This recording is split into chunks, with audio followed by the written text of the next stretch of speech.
Welcome to the Michigan Golfer Show. Join us each week as we explore the people, the places, and the events that shape our great game. We're at the Grand Traverse Resort and Spa, and we're celebrating the 25th anniversary of the Bear. And with us is Scott Hebert, who owns the Bear. He's won, well, let's see, you've won 6 Michigan Opens here, and you're the pro here, so that gives you some pretty good credentials to talk about this course. What's your secret? Well, first of all, if I own it, I hope I get a little bit of a raise, because I'll give myself a raise. But, the secret here is it's just a good golf course. It's softened up over the years from when it originally opened. As we're looking over here, we see all that long, heathery, nasty stuff in the middle. That's the way it used to be all the way around. But, it's matured into such a fine golf course because of 25 years. The rough has been reduced, so it's more playable, but it still has all the bite that it did the day it opened. So it's it's a great golf course. It suits me well. The reasons why I have success is there's a fair amount of room off the tees, and you're required to be able to control your distance into the green, which is always been kind of an asset of mine for playing golf. Is I was able to hit a 7-iron whatever I thought it was going to go, and that's the secret to this place more than any other place I've ever played. Can you remember the first time you played it?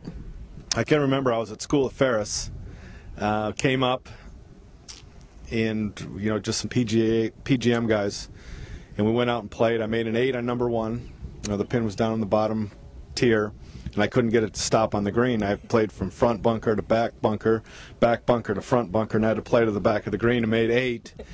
Number 2, I got in the front bunker, made 8. Ended up shooting 80 on the day. And all the Michigan Open rounds. It's funny. I can't remember them as vividly as the first time that I played the Bear.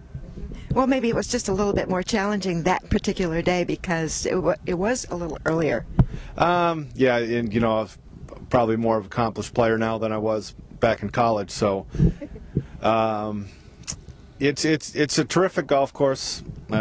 People get scared by it a little bit, when they see the Golf Digest rating of how difficult it is. They'll hear the horror stories of how difficult it is. And if you go out there and you play the right tees, I think you'll learn to love it the way that I do. Now, if a group comes up and they're asking for advice and you really don't know anything about their games, what are some of the tips you would tell them? Well, it's one of my starters has one of the best lines, and he starts them out on number 1, and he'll say, because everyone asks that question, what tee should I play? So he'll say, I tell you what, just start out on the white tees, and if you get to the second hole and you think it's too easy, go ahead and move back. But I guarantee you, when I see you on 18, you're going to be playing the white tees in 4.5 hours. That's a good one. But I think that's true for a lot of places. Distance of the golf course doesn't make it challenging for most people.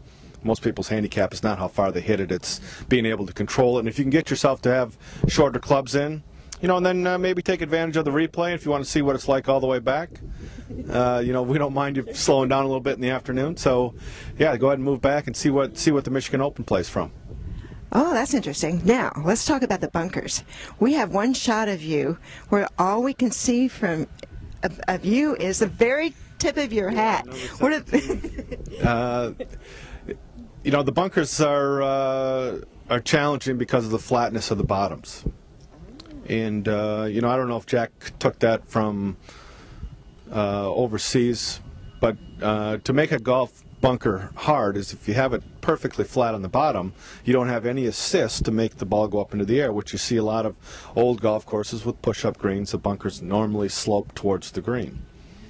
So you need a sandwich with a little bit of bounce, and you need to have a little bit of speed, and you need to have some courage because you have to generate a lot of speed to make your ball go up into the air. And, for that shot, it's just one of those things. I had a good lie. I was right in the bottom, nothing goofy with the stance, which you can get out here on the Bear, and, I was fortunate to hole it. But the funny thing is the next year, Stephen Polanski and I duked it out for a number of years, and neither one of us were doing well the last round. And he said, how about $5 a hole the rest of the way in? I said, okay, and I ended up birdieing 5 of the last 6, but I holed it from the same bunker, the same shot, because the same fourth-day pin the next day, and he was in the group behind me, and I turn around and go. He's just shaking his head. But, yeah, the Bear and I, have had lots of good memories. Do you carry different clubs when you play the Bear?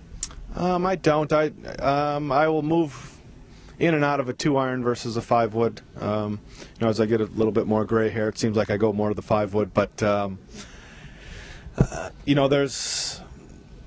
there's times when you need them all, and that's one of the things in the Bear that I think is just a world-class golf course. Is when you get done, you come up to the bag drop and they got to wipe all 14 clubs down for you because they used them all. And when you play the Bear, you're generally going to hit every club in your bag at some point during the round.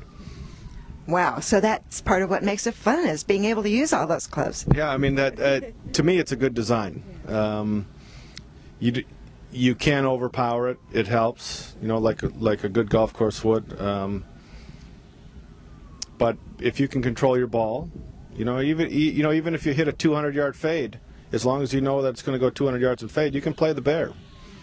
Have you ever played any other of Jack Nicklaus's courses? I've played down at Grand Cypress. A few others. How does the Grand Cypress differ from this one?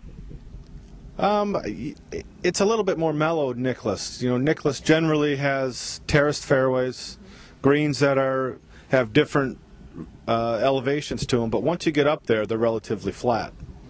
And it's a lot of times the trick is getting it there, and the putt's not so difficult. That was one of the things about the Bear that is unique, is the flatness to the greens, where I used to call it the Bear rule. If you have a putt inside of 5 feet, it's straight. People would ask me how I putted so well.